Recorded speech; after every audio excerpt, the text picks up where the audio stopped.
Il y a 50 ans, lorsque ce journal a été fondé, les Palestiniens, en 1954, n'étaient aux yeux du monde entier que des réfugiés, qu'on appelait d'ailleurs des réfugiés arabes, parce que le mot palestinien n'avait pas encore réellement lieu d'être. Pendant des années après la lutte de l'OLP et la résistance militaire des Palestiniens, nous ne fûmes que des combattants avec l'image uniquement de ceux qui portent la Kalachnikov. Aujourd'hui, les Palestiniens sont reconnus comme un peuple avec la volonté de vivre et la volonté de créer avec les Israéliens un nouveau Moyen-Orient. Pendant des années, on ne disait que cette question israélo-palestinienne ne concernait que les Israéliens et les Palestiniens. On ne voulait pas laisser au monde le droit d'avoir une opinion sur ce conflit. Et je crois que le monde diplomatique a été un des premiers journaux internationaux à replacer le conflit israélo-palestinien dans le cœur de la paix et de la guerre dans le monde.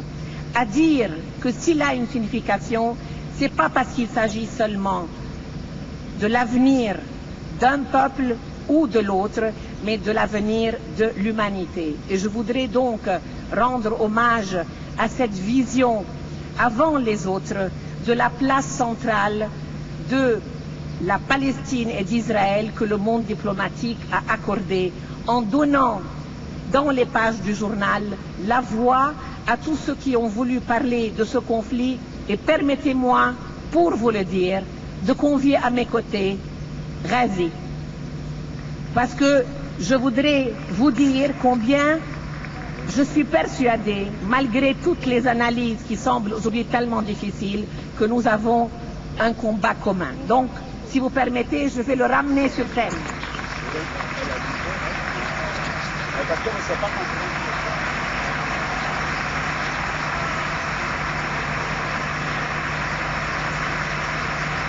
Je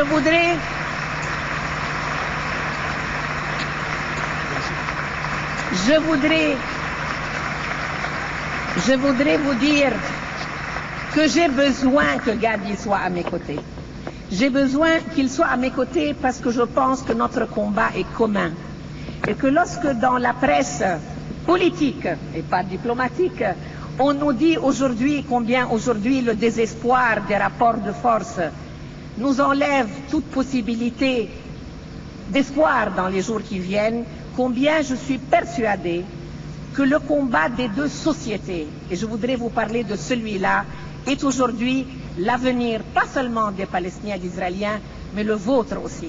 Et permettez-moi, pour que je vous en parle, que je vous rappelle que nous sommes aujourd'hui dans un monde arabe qui vit une des crises les plus graves qu'il a vécues depuis au moins 50 ans. Que la guerre qu'on mène au peuple irakien aujourd'hui est un affront au monde entier et qu'il faut à tout prix que le peuple irakien sache qu'avec lui, il y a des gens qui sont contre les occupations, contre la guerre, contre la prétention américaine.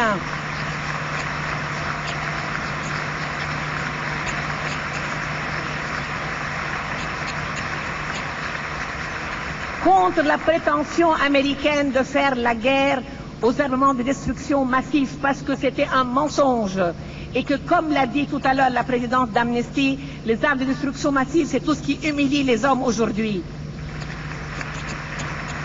Vous dire qu'aujourd'hui, dans ce monde arabe qui vit la crise la plus grave, avec l'occupation de l'Irak, l'occupation de la Palestine, il y a des forces démocratiques qui rêvent de construire une modernité que nous avons vue tout à l'heure de manière magnifique avec Marcel Khalife et ses fils, qui ont pu lier la modernité de la musique, je dirais pas occidentale mais internationale, et la musique arabe, les instruments d'Occident et les instruments d'Orient, parce que nous refusons le clash des civilisations auquel nous invitent les Américains.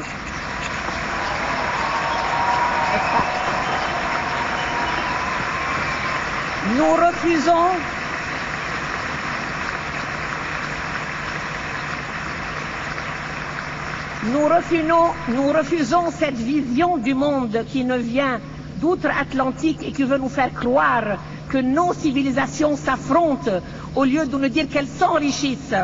Et c'est là où l'Europe doit se différencier des États-Unis. C'est là où elle doit répondre à tous ces nouveaux concepts portés par les Wolfowitz et les Richard Pearl et tous ceux qui, de Rumsfeld à Bush, veulent nous faire croire qu'on est en train de faire une guerre préventive. Préventive de quoi? Préventive de démocratie, préventive de liberté, préventive de que les peuples ont le droit de décider pour eux-mêmes qui les dirige. Et que ce à quoi nous invitent aujourd'hui les États-Unis d'Amérique est une régression très grave, pas seulement pour les Irakiens et pour les Palestiniens, mais pour le monde entier. Nous ne sommes pas un monde divisé en axes du mal et en axes du bien, parce que ce discours est le même discours de Ben Laden.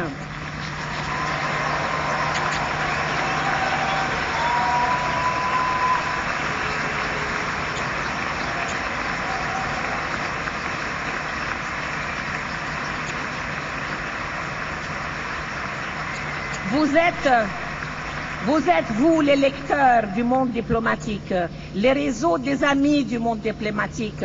Nous tous réunis ce soir, vous êtes bien la preuve que le mouvement contre la guerre a été peut-être le plus grand mouvement de masse de manifestants dans les rues depuis 50 ans. Et il a eu raison. Et aujourd'hui, vous pourrez dire à tous ceux qui, dans la presse française, ont voulu nous taxer d'anti-américains primaires, de ne pas réaliser le danger et qui ont eu le culot de défendre la guerre contre l'Irak, qu'ils avaient tort et que vous aviez raison. Parce que nous avons besoin de mouvements contre l'occupation.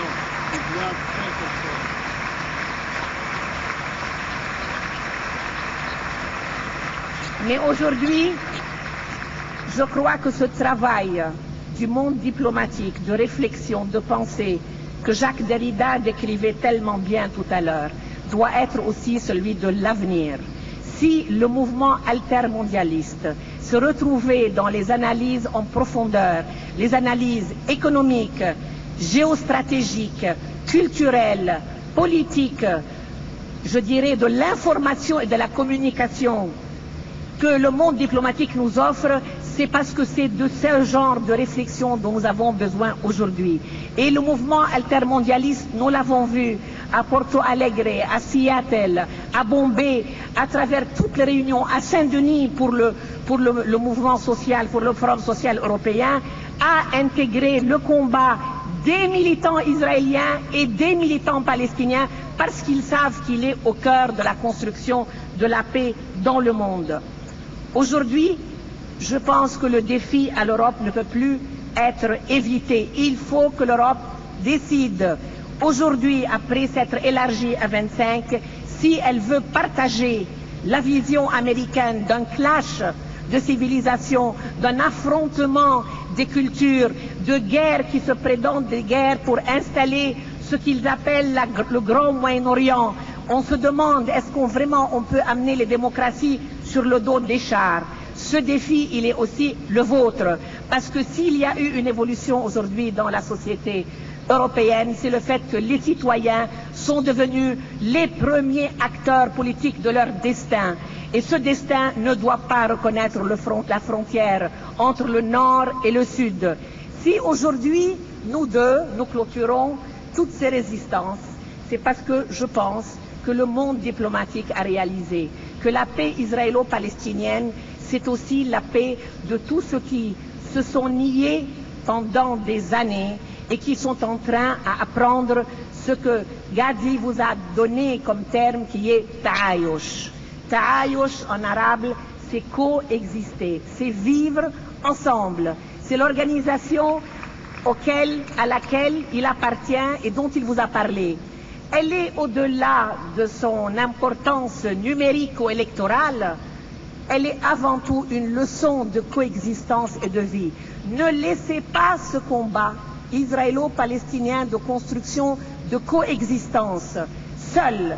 Ils ont aujourd'hui besoin de vous. Nous avons tous les deux besoin de vous et il faudrait que le combat de tout ce qui, dans un monde nouveau que nous voulons construire, soit le même combat. Merci d'être là, merci au monde diplomatique et bon anniversaire.